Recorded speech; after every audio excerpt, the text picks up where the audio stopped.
एक घने जंगल में बबली नाम की एक कबूतरी जंगल के सभी पंछियों के साथ मिलजुल कर रहती थी। लेकिन बबली की हाइट कम होने की वजह से जंगल के सारे पंछी उसका हमेशा मजाक उड़ाया करते थे। फिर एक दिन कालू कौआ बबली का मजाक उड़ाते हुए बोलता है कि ए बोनी कबूतरी, तू यहाँ क्या कर रही है? जा घर जा, नहीं तो तू यहाँ जंगल में कहीं खो जाएगी। ये सब ताने रोज रोज सुनकर बबली कबूतरी बहुत उदास हो जाती है और वह मन ही मन अपने छोटे कद के लिए भगवान को कोसती रहती है।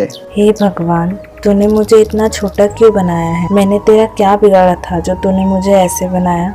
आपने मुझे किस चीज की सजा दी है?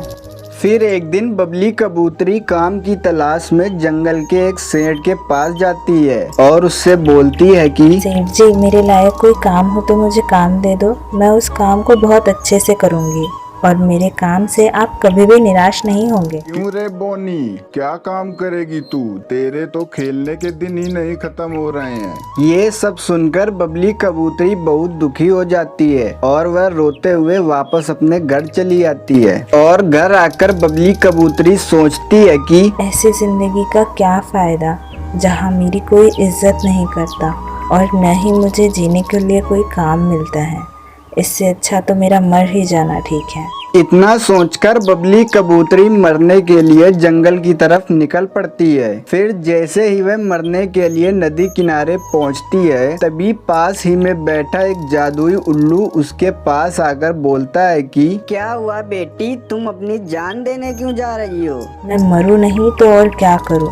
मेरे कद में छोटे होने की वजह से सभी मेरा मजाक उड़ाते हैं और जंगल के सारे पक्षियों के बच्चे मुझे बोनी बोनी कहकर चिढ़ाते हैं और कोई मुझे काम पर भी नहीं रखता है।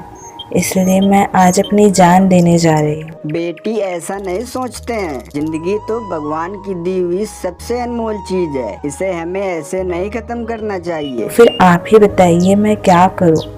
मैं इस छोटे कद को लेकर कहाँ जाऊँ? तुम चिंता मत करो बेटी, मैं तुम्हारी मदद करूंगा। इस जंगल के बीचों बीच एक जादुई आम का पेड़ है जिसमें कि जादुई आम लगते हैं। तुम उन आमों में से कोई एक आम तोड़कर अपने घर ले जाना और शाम को सोते समय तुम उसे खा लेना, जिससे कि तुम्हारी लंबाई जंगल के सभी पंछियों जैसी हो जाएगी। फिर उस जादुई उल्लू के इतना कहते ही वह उसका धन्यवाद करके वहाँ से जंगल की तरफ निकल पड़ती है। फिर कुछ देर जंगल में उड़ने के बाद वह उस जादुई आम के पास पहुंच जाती है। फिर वह उस आम के पेड़ से एक आम तोड़कर अपने घर ले आती है और रात को सोने से पहले उस जादुई आम को खा लेती है। फिर अगली सुबह बबली की लंबाई बाकी सभी पंछियों जैसी ही हो जाती है।